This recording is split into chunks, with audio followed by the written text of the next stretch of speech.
Hello learners, welcome back to my channel. आज का topic है क्लासरूम कम्युनिकेशन। क्लासरूम कम्युनिकेशन जो है कम्युनिकेशन वाले पार्ट का बहुत ही इम्पोर्टेंट चैप्टर है। इसमें से 5 कम्युनिकेशन के क्वेश्चंस आते हैं यूजीसी नेट में, जिसमें से 2 क्वेश्चन जो है क्लासरूम कम्युनिकेशन से पूछे जाते हैं। और ये क्वेश्चन जो होते हैं एक तरह से टीचिंग से रिलेटेड होते हैं कि किस तरह से क्लासरूम का एनवायरनमेंट होना चाहिए, एक तरह से लॉजिकली बेस्ड होते हैं ये सारे क्वेश्चंस। बट उसमें भी कुछ ऐसी टर्म्स हैं जहाँ पर जो है ये लोग कुछ इंक्लूड करते हैं, और वो टर्म्स ऐसी होती है कि हमें पता भी होता है बट एक्चुअल मीनिंग क्या होता है इसका वो हमें कई बार उसका आंसर नहीं पता चलता है। इस वीडियो में हम डिस्कस करेंगे the basic meaning of classroom communication, की एलिमेंट्स, कौन कौन से की एलिमेंट्स हैं। अब ये जो की एलिमेंट्स हैं ये मैक्सिमम जो है कई बार लोग कंफ्यूज हो जाते हैं कि क्या हो सकते हैं की एलिमेंट्स, बट ये बहुत ही बेसिक्स हैं की एलिमेंट्स। और थर्ड जो है फीचर्स ऑफ इफेक्टिव कम्युनिकेशन, बहुत ही इंपॉर्टेंट पार्ट है लास्ट वाला, जहाँ पे फीचर्स हैं एक टीचर के लिए। डिस्कस करते हैं और स्टार्ट करते हैं मीनिंग से। मीनिंग क्या होना चाहिए क्लासरूम कम्युनिकेशन का? दैट मीन्स कि classroom communication is a place of communication in group situation. Group situation क्यों है? क्योंकि यहाँ पे स्टूडेंट्स हैं और एक टीचर है, where teacher spend hours communicating with the student to share information and knowledge और अदर जो भी एक्टिविटीज होती है। मेन ऑब्जेक्टिव्स क्या है इसका? एक तरह से पहला तो होता है developing knowledge, comprehension, analysis, evaluation, etc. That means कि ये सारा जो काम होता है एक तरह से टीचर का ही होता है, बट ये मेन ऑब्जेक्टिव है क्लासरूम कम्युनिकेशन का। हर टीचर को ध्यान में रखना पड़ता है कि हमारा जो क्लासरूम सेशन जो है वो किस तरह से होना चाहिए और उसका मेन ऑब्जेक्ट जो है वो क्या होना चाहिए। इसके कुछ की एलिमेंट्स हैं। की एलिमेंट्स ये हैं कुछ की एलिमेंट्स। इसके फैक्टर्स, इसको फैक्टर्स भी बोलते हैं। Teachers, students, message, instructional methods, media. अब ये जो की एलिमेंट्स है सबसे बड़ा रोल इनका ही होता है। दैट मीन्स कि इन सारे फैक्टर्स से जो है क्लासरूम कम्युनिकेशन बहुत अफेक्ट होता है। Like first is a teacher, teacher के बिना पॉसिबल नहीं है। Second is students, group communication है क्लासरूम कम्युनिकेशन। तो एक तरह से मान के चलो विदाउट स्टूडेंट जो है ग्रुप कम्युनिकेशन क्रिएट नहीं होगा।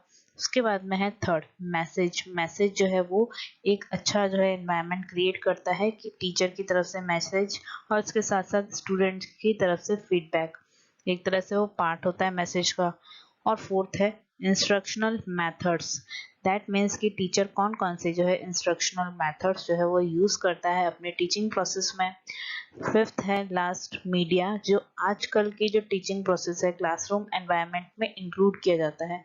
ये मीडिया अभी जैसे देखा जाए तो बहुत सारे मीडिया हो सकते हैं, और इसके रिगार्डिंग क्वेश्चन भी आया है कि कौन कौन सा जो है मीडिया है क्लासरूम कम्युनिकेशन में यूज में किया जाता है।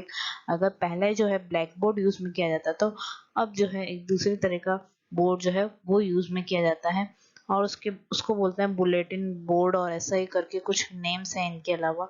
उसके साथ साथ प्रोजेक्टर वगैरह कुछ और भी जो है चीज़ें इंक्लूड होती है जो टीचर यूज करता है। उसके बाद में है इसके कुछ features. Features of effective communication for the teacher, कि क्या क्या फीचर्स हो सकते हैं इसके। It should be simple and objective language. That means कि लैंग्वेज और जो ऑब्जेक्टिव लैंग्वेज आपका पूरा क्लियर होना चाहिए और सिंपल वे में होना चाहिए as a teacher. Second is give instruction and information in small bit size. ऐसा नहीं कि आप बहुत ही लंबा चौड़ा इंस्ट्रक्शन दे रहे हैं। अगर आप बहुत ही ज़्यादा लंबा चौड़ा इंस्ट्रक्शन दे रहे हैं दैट मीन्स कि आपका इतना ज़्यादा इफेक्टिव कम्युनिकेशन क्लासरूम कम्युनिकेशन नहीं है। इसके अलावा third use of tone of the voice, इससे रिलेटेड डायरेक्ट क्वेश्चन आया था कि आपका जो टोन है क्लासरूम कम्युनिकेशन में वो कैसा होना चाहिए। Use of a tone of voice that does not एलिनेट student. That means कि आपकी जो है टोन काफ़ी जो है मॉड्यूलर वे में होनी चाहिए, ना ज़्यादा लो और ना ज़्यादा हाई। दैट मीन्स कि स्टूडेंट जो है आपसे उनका जो है रॉन्ग इम्पैक्ट जो है वो नहीं पड़े।